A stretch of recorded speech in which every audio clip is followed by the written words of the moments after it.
So, good morning. I want to welcome everybody to the beginning of our Psalm week with Psalm 79.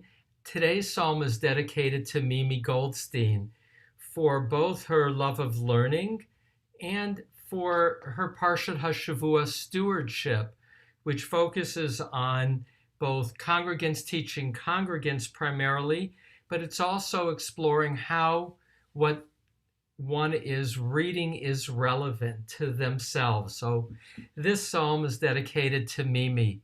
Psalm 79, like all the psalms, calls on us to approach what we have as our shared legacy, three different perspectives. Namely, what was the perspective of the biblical writer? Two, what has been the classical rabbinic understanding of the psalm, which informs how our sages related to the words, which will be a key focus today, as you'll see. And the third is, how are these words meaningful to us, as if they were our song? Psalm 79 is most famous to many of us for words that are recited at our Passover Seder. Namely, verses 6 and 7 are two of four verses that we recite when we open the door after the meal and invite Elijah in for the fifth cup, the cup of Elijah. And when we invite Elijah in with the door open, we proclaim, "Pour out your fury on the nations that do not know you, upon the kingdoms that do not invoke your name, for they have devoured Jacob and destroyed his home." That will be verses 6 and 7 of this psalm. And then there's two additional verses. "Pour out your wrath on them. May your blazing anger overtake them," which is Psalm 69:25. "Pursue them in wrath and destroy them from under the heavens of Adonai," Lamentations 3:66. And so that's a moment that many of us know. A moment, if you look at the words, to feel a little perplexed by this rage. Pour out your rage, God, that has a history. And we'll come back to my talking about when those words entered the Haggadah. And for me, that is one of the facets of Psalms. Namely, how do verses from a psalm find their way into our collective memory, our collective liturgy? You'll see that also. I'll just point out that two other verses, that's verses 6 and 7. Verses 8 and 9 will be part of the daily, what's called tachanun, when you put your head on your hand and you do personal supplications as part of daily prayer.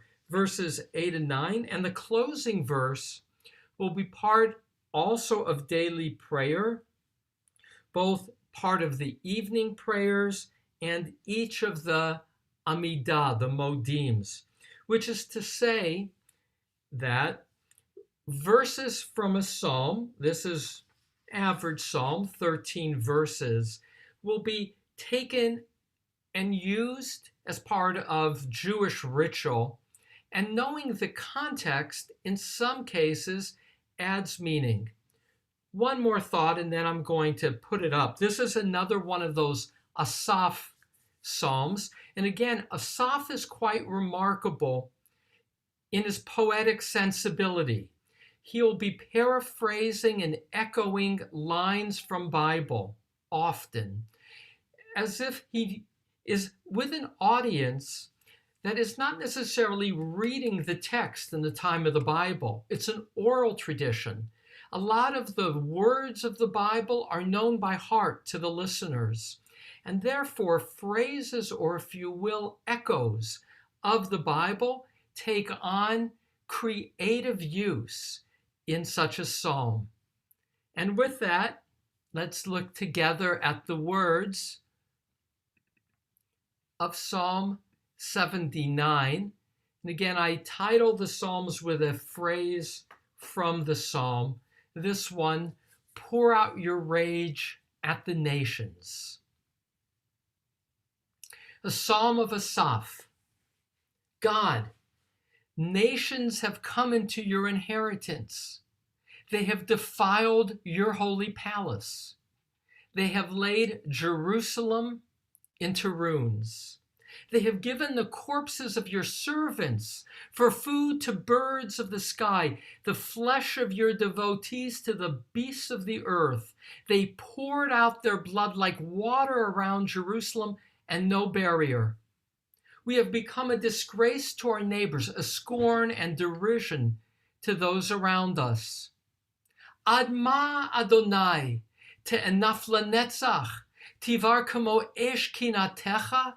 How long, Adonai, would you be angry forever, burning like fire your jealousy? Pour out your rage at the nations whom do not acknowledge you, and upon the kingdoms of whom you name, they do not call. For consumed is Jacob and laid waste his habitation. Do not recall to us former iniquities. Speedily advance toward us your compassions, for we have been brought very low. Help us, God of our deliverance, for the sake of your glory, of your name, and save us and forgive our sins for the sake of your name. Why should the nations say, Aye Eloheihem? Where is their God? Let it be made known among the nations before our eyes, an avenging of blood of your servants that was poured out. Let come before you the groaning of the prisoner, as is the greatness of your arm. Release children of death, and return to our neighbors sevenfold into their bosom their disgrace, which they have disgraced you, my supreme, and we are your people, the flock of your tending. We will give thanks to you forever. From generation to generation, we shall tell your praise. And so now to do a little bit of the construction of the psalm, and then to focus on two interesting themes that I want to unpack. So I have to pace. One is when it says, do not make us suffer for the former sins. Are they referring to the sins of earlier part of their own lives or for their ancestors? Meaning, is there suffering for the sins of one's parents in the Bible? That's an interesting question that you'll see emerge from a close reading. And then the second and maybe most important focus for me is, again, how do these verses get taken and used at a later time? So verses 6 and 7, pour out your rage at the nations, part of our Passover Seder. And how do we understand those words when we say them? Be it in the past, and maybe as prep, I saw somebody post that Passover is something like 90 days away now. So we're already beginning to prepare. So from the beginning, this psalm is divided into two parts. Verses 1 to 4 is a lament of a tragedy. We're not told in the psalm, and we've seen that in some cases in the past, like in the David Psalms, we're told of an event. We're not told what the event is here. Some say it was even as early as the Hasmonean suffering under the Syrian Greeks, but overwhelmingly, the commentators identify the tragedy as the destruction of the first temple. That, as described here, had blood flowing through the streets like water, verse 3. But more, the temple, the symbol of belonging, of purpose, of closeness to God, is laid to ruins. And the quality that's being described is the quality of not only is the lowest level of defilement, both of the sanctuary, but of human life. You know, in Deuteronomy 21:23, Lo tavlin nivlato al ha'etz, you shall not let a corpse be dangling at night. It's to be buried. The greatest quality of lack of respect for life and by extension for God is an unburied body. And that we've heard that echo for enemies of the past in Psalms. May the birds eat them. In this case, here they are, the flesh of the devotees are being eaten and not buried in verses 2 and 3. And here's another key motif, and that is in verse 3, verse 2. You know, these are the corpses of your servants, your chasidecha, your devotees, those who were loyal to you. In verses 2, verses 6, 9, and 10, there is the expression of being God's people, the ones who are identified with God's name. And so there's a quality of urgency for God to act. Verse 8, speedily advance. Verse 10, let this vengeance occur before our eyes. There's a sense here of a tragedy and urgency. We're not again told why. One step back and then I'll step forward, and that's the relationship to God, which I look to focus in on more this week. Over Shabbat, I was reading a book by Martin Buber, The Eclipse of God, in which Martin Buber addresses both Carl Jung in an exchange of letters and critiques Kant and Kierkegaard and others in terms of existentialism and philosophy, and talking about the reality of God being more than a psychological construct. And that's something I want to talk about with the 3 Psalms this week, is that for this psalmist, God is real. He's not talking to himself only. He's talking to a presence that he or she, but clearly in this time it's a he, identifies with justice and power, and first and foremost, a relationship of dependency that's 2 ways. People who are faithful to God depend on God's protection, but God depends on Israel for God's name to be praised, for God's name to be honored. And so beginning with verse 5, there is this plea to God. This is a conversation, a prayer to God. And I read it out loud in Hebrew because in Hebrew there's a cadence and even a rhyming. Ad ma Adonai, you can hear the plead. Te'enaf lanetzach, will it your anger be forever? Tivar kamo eish kinatecha, burning like fire your jealousy. Now there is an echo. Deuteronomy 4:24, God's self-description.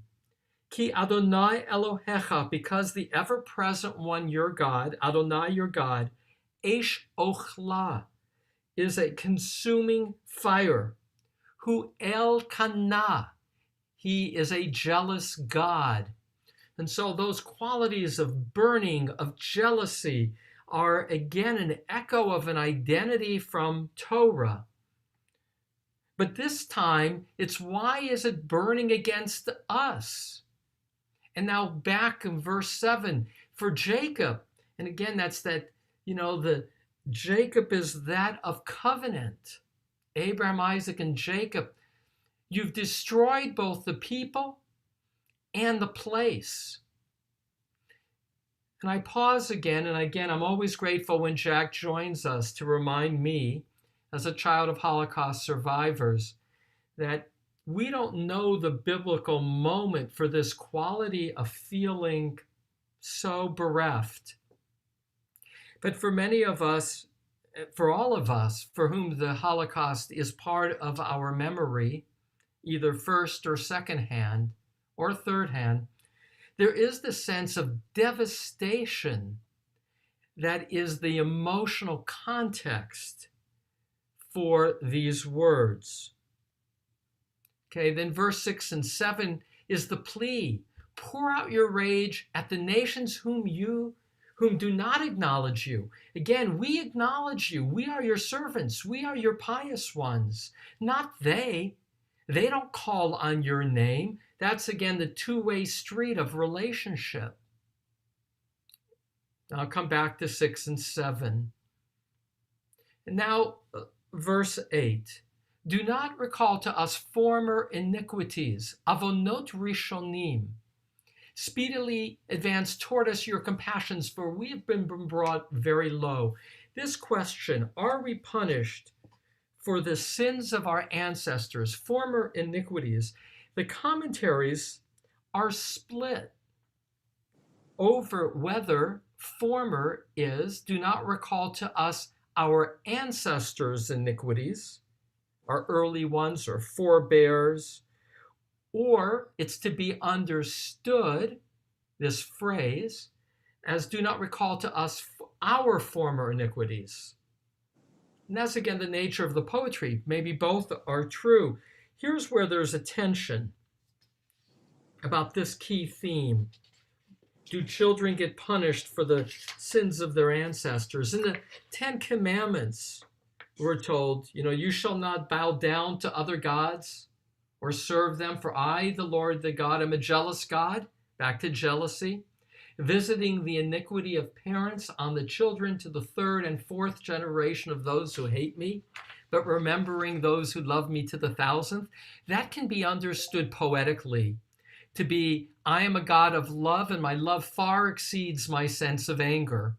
Or it can be taken literally, which is, indeed, to the third and fourth generations, children suffer for the sins of their parents, which may be true in reality, meaning bad parenting leads to children having handicaps, in that sense, paying a price. That's a naturalistic explanation. But listen to these words from the book of Lamentations, 5:7. Again, words uttered in response to the destruction of the first temple. Avotenu chatanu ve'enam. Our parents, they sinned and are no more. Va'anachnu avanotehem savalnu. And we, for their sins, we should suffer? Now there it's a question, but it's in the context in the book of Lamentations of the possibility that there still is suffering of children for their parents. And again, I was just fascinated in this case with this word in verse 8 of Rishonim, the first. Is it our earlier sins or the sins of our ancestors? I did write a paper, if you're curious, on this whole topic of mamzerut. In the Bible, it says that a child born of an illicit sexual relationship is a pariah. And in writing that paper for the Committee of Jewish Law and Standards a number of years ago, I grappled with this question: should children be a pariah for nothing they did but for the sins of their parents? And there I cited, for instance, a statement from the prophet Ezekiel, who said, when the son has done what is just and right and has been careful to observe all my statutes, he shall live. The soul who sins shall die. This is Ezekiel 18, 19, and 20. The son shall not suffer for the iniquity of the father, nor the father suffer for the iniquity of the son. The righteous of the righteous shall be upon himself, and the wickedness of the wicked shall be upon himself. And later, the rabbis of the Talmud, in parsing that verse I just read, for instance, of it's many places that God remembers the iniquity of parents to the third generation on the children, Deuteronomy 24:16, Exodus 34:7, Numbers 14:18, Exodus 25, Deuteronomy 5:9. The rabbis in the Talmud will parse it with Ezekiel echoing as well to say it's only when the children imitate the parents that ultimately everybody's responsible for their own choices, and God only punishes for one's own deeds. And so there is this quality, as modern scholars understand it, an evolving sensibility of children being punished and not. So let me pull this together so that we can focus now on those two key verses. But let me just go to the end. Help us, God of our deliverance. And again, Yishenu, that's the word in Hatzilenu, words of Exodus. Save us, forgive our sins for the sake of your name. Again, it's for your sake, God. Why should the nations say, where is their God? Let it be made known among the nations before our eyes, an avenging blood of your servants that was poured out. Let come before you the groaning. And that's again the image, the echoing of the Israelite slaves who groaned. Here some translate instead of prisoner, captives. For so many were taken captives in these destructions by the Babylonians and then later in time by the Romans. And once again, to pause, this is also read as a psalm of being in diaspora. Rabbi David Kimchi, Rabbi Ibn Ezra will say, Israel in exile is like a prisoner in jail. Verse 11, the groaning of the prisoner, as this psalm was read in exile, was read as relevant in each day, each generation. Return the greatness of your arm, Zroecha. That's again an image of Exodus, of God using Zroan Nituyah, the outstretched arm, to bring the people to freedom. 12, return to our neighbors sevenfold into their bosom their disgrace, which they have disgraced you, my supreme. The image of sevenfold, Genesis 4:24, in reference to Cain, saying that, hasn't he suffered sevenfold?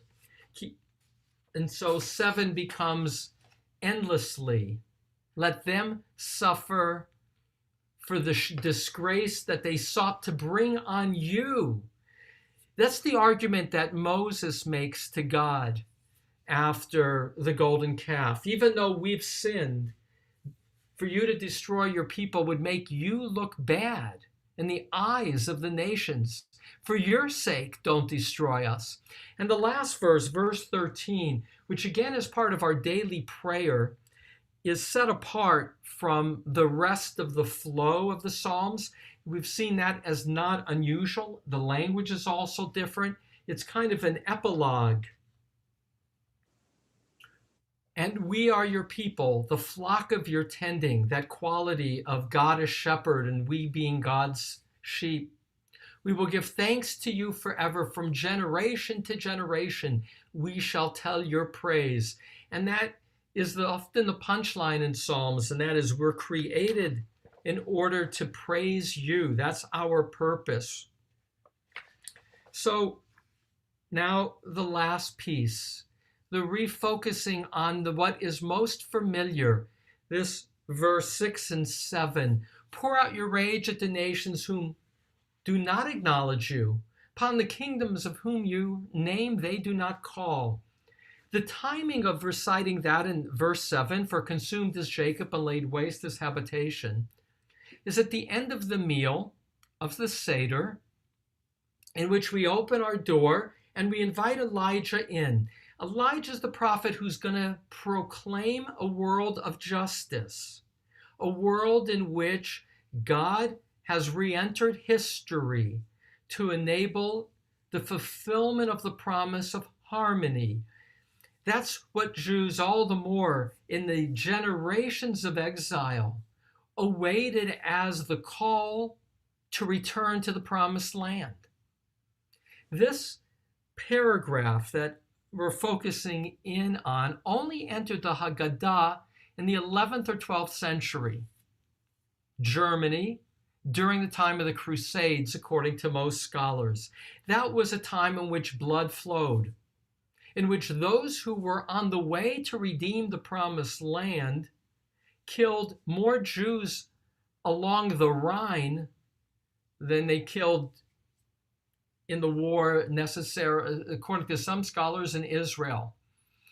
You know, like these were, the Jews were the ones who had forsaken the Lord, and they were killed. And with that, that quality of martyrology of entire Jewish communities like Mainz, Schum, the three cities of Germany along the Rhine, Speyer, Worms, and Mainz, in which the communities were devastated,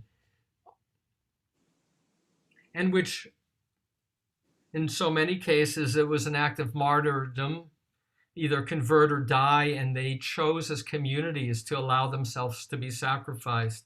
So that's when this entered into the Haggadah. But of course it continued, it had a context and continued to resonate.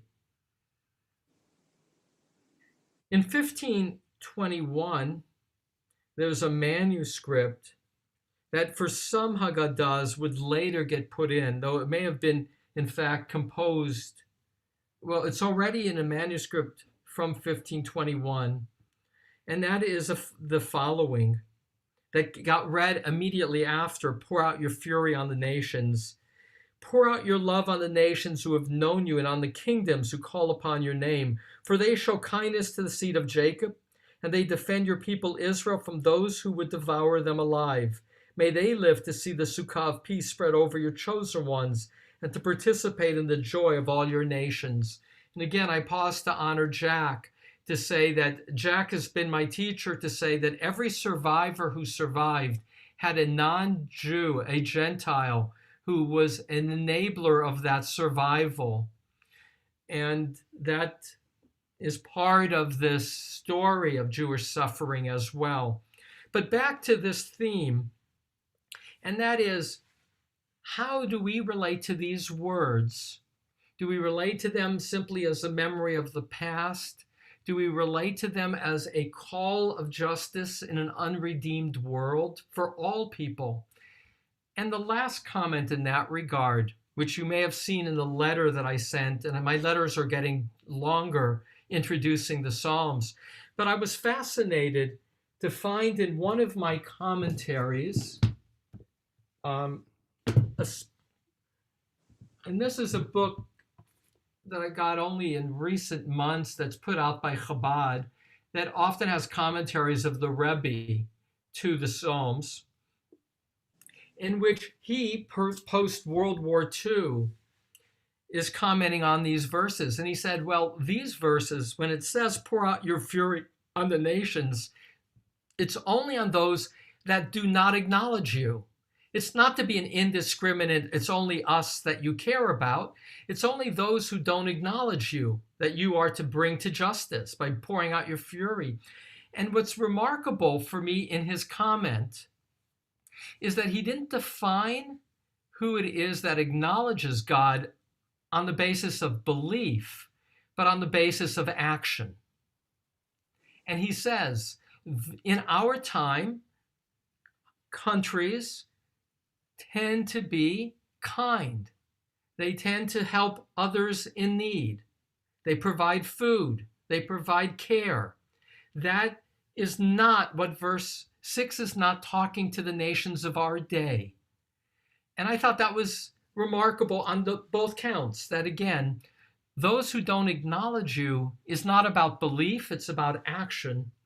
And that where nations fulfill the 7 laws of Noah, this is according to traditional theology, which means that they are righteous in their deeds, then they are indeed worthy of the world to come. They are also to be judged as righteous. And so with that, I now turn it over to you for some reactions to pour out your wrath. Psalm 79. Let me get my copy here in front of me with my notes. And thoughts or reaction to today's psalm? Arnold, go ahead. I've come to think that the greatest challenge to mankind is to overcome the tribalism that is hardwired into our nature. Yeah. And there's an aspect of it in this psalm where the psalmist says that the nations around us are in effect mocking us. It's another way of saying my God is greater than your God. And that has led to that's an aspect of tribalism, and it has led to it's one of the main contributors to wars, to pogroms, to whatever you name it. So two thoughts in response to Arnold's insight that underlying this struggle is a us and them orientation. My God is the only God or the better God. First thing to acknowledge when you said, Arnold, that it's hardwired, there's a remarkable study, you can Google it, by Yale pediatricians. I saw it first on 60 Minutes years ago. And these were pre-verbal children who were shown puppets, and they had to pick between two puppets they liked better. And one puppet was identified with the cereal they liked, and the other was with the cereal they didn't like to eat. And they would identify with the puppet that liked their cereal and not like the other puppet.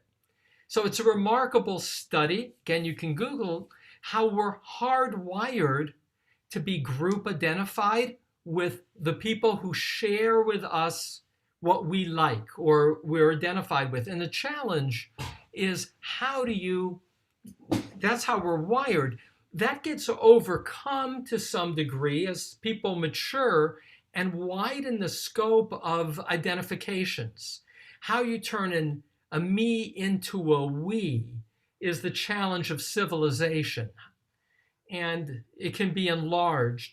And clearly, in ancient times, there was a lot of my God and your God. There's an element of that in the Bible throughout. All nations will come to worship our God. They're going to come to Jerusalem, is part of the mindset. And later that'll be made into more of a metaphor than an actual expectation as such. But that's the challenge. And it's good, as Arnold says, to be aware of the challenge for each of us individually to expand the sense of we. Some other reactions to Psalm 79? Shula? Cantor Shula? Hey, Tal, am I not on? He doesn't see me. Oh, Cantor Shula and then Rabbi Podwal. Go ahead. You got to unmute Cantor Shula. Yes, I was looking at the text, and the words used, particularly in the Hebrew, are so graphic that the mood of it, I feel, is almost the poet is at the moment of literally an emotional meltdown. Yeah. In every case, the verbs used and the nouns used are always the harsher choice of the various synonyms. And it's a very, very graphic picture of everything, blood flowing like water, pour your anger, their birds are eating etc. Yeah. And then, interestingly, and I've felt that way when I've read this psalm before, it's almost as if the very last verse, 13, was almost tacked on at the end. Yeah. Because that is a different mood and maybe even a different writer. I always wished I had been a fly on the wall when the final canonization of the books were made. when the final decision was made, okay, this one gets into the book forever. Yeah. And I'm just wondering if that was almost an addition after the fact to not end on the harsh, emotional anger. Until when, God? What are you doing to us? Yeah. And then we say, but we are yours and we love you and we're going to thank you forever. So that's really importantly said, that 13 is not in the flow of the other 12 verses. The other 12 verses, as Cantor Shula highlights, are filled with anguish and the use of the kinds of images that grab you and shake you up. Blood is flowing, the birds are pecking on the corpses, there is nobody to bury the bodies, and then it closes with kind of sweet words. So some scholars will say it's tagged on, others will say that's the pattern of Psalms. And the context of Psalms is these are conversations with God. You express your anguish, but the context of talking to God to begin with is in the context of a relationship. And by having vented, there's a quality of catharsis and then a reorientation. But do God know we do love you? When I've done this exercise of letters to and from God, which is a way to experience prayer, you write to God a stream of consciousness as if God is listening. What I invariably find is that after expressing one's upset or fears, one tends to step back and say, but thank you, God. I know I don't take for granted what I have. So that's the other way to view verse 13. It's the same writer now stepping back out of the pain, and it's a reoccurring pattern in Psalms. And to sum up, modern scholars will be divided, with some saying it was tagged on by the editors, others saying, no, that's the flow of conversation with God. Last comment, Rabbi Podwal, and then I'll pull it together for today. Well, as you know, some modern Haggadot do omit Shvo Chamatcha, pour out your wrath, like Yeah. I believe Mordechai Kaplan's and some contemporary reform ones that I've seen just omit it but instead of explaining it in a historical context, they just leave it out. And as you pointed out, other sources in Jewish tradition, and as you pointed out, the rabbis themselves did not accept the idea of God punishing the children for the sins of the fathers. That's why, if the obvious example is on the high holidays and the Shalosh Regalim, when we say Adonai Adonai El Rachum, that verse talking about God's mercy in its original in Exodus talks about, however, God visits the sins of the fathers on the Pokei Avon Avot, but the sages just leave it out. They just cut it off the verse because our sages don't no longer accept that view of God anymore. So let me could I add one more thing? Yes, absolutely. I need to say a Shechianu. Okay. Because I saw my first jersey for the Toledo Mud Hens, and I have to thank Arnold. Thank you. So, to respond to Rabbi Podwal, or to amplify the notion of the Shvo, how do we make this relevant to us? Shvo Chamatcha is in the Psalm. It's in the Haggadah. Some would say, and I, for instance, read a paragraph from an Israeli modern kibbutz, a left politically leaning kibbutz, in which the kibbutz member says, I don't want to teach my children hate. This is a paragraph that expresses hate, and I will not say it. So that's not just in, if you will, in an American liberal perspective that's also in an Israeli liberal perspective. There's a discomfort with this kind of energy. And some say that's why I've cut it out. But others, and this is me, why I find it has a place. It does evoke the pain for me of the aftermath of the Holocaust. It evokes for me the pain of our own day in which people are being butchered in places around the world. There is evil in the world. And this paragraph of Shavo Chamadcha can be understood with the gloss, may those who do evil pay a price. May it end. Pour out your wrath. And for me, this is me, to ignore evil is to ignore reality and to fail to respond to the call for divine justice. And sadly, like in the aftermath of the Crusades and the aftermath of the Holocaust, Jews have experienced that up close and personal, and it's the extreme, but it's still present.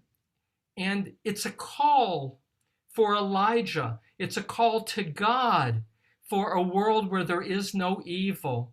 And for me, again, it's not teaching hatred, it's teaching alertness and responsibility.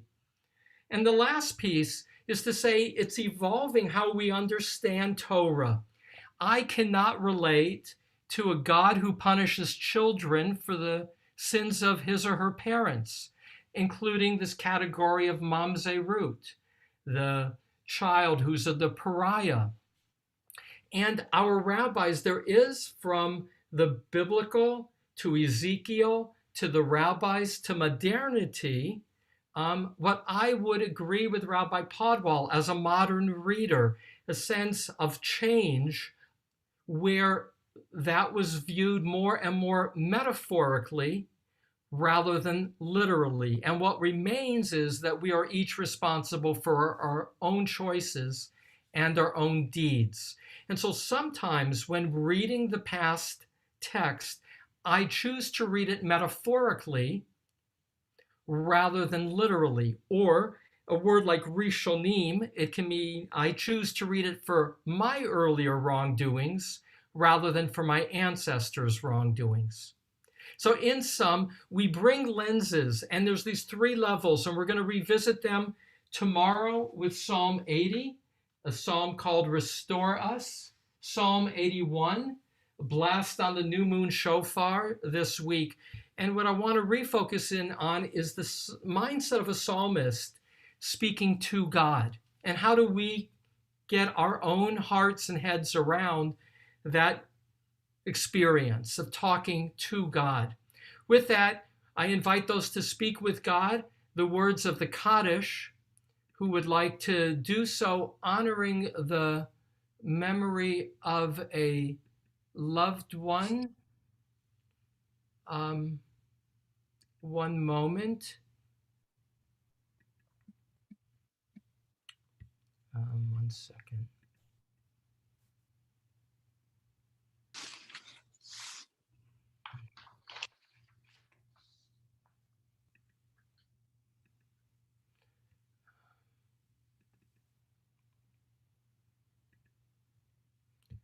As I now pull up the Kaddish onto the screen. Yitkadal v'yitkadash shemei Rabbah. Amen. Bi'alma divra kirute v'yamlich malchute. V'chayechonu v'yomechonu v'chaye dechal beit Yisrael. Ba'agala uvizman kari v'imru amen. Amen. Yehei shmei Rabbah mevarach. Le'olamo me'omaya. Yitbarach v'yishtabach. V'yitpa'ar v'yitromam v'yitnaseh. V'yitadar v'yitaleh v'yitalal. Shemei dekucha barichu. Le'ela min kol birchata v'shirata. Tushbechata v'nechemata. Damiran bi'alma v'imru amen. Amen. Yehei shlama rabba min shemaya. V'chayim aleinu v'yokol Yisrael v'imru amen. Osei shalom b'imrumav hu ya'aseh shalom, aleinu ve'al kol Yisrael, v'kol yoshvei tevel, v'imru. Amen. My gratitude to each of you for starting your day with learning together. May it be a day of peace for all of us.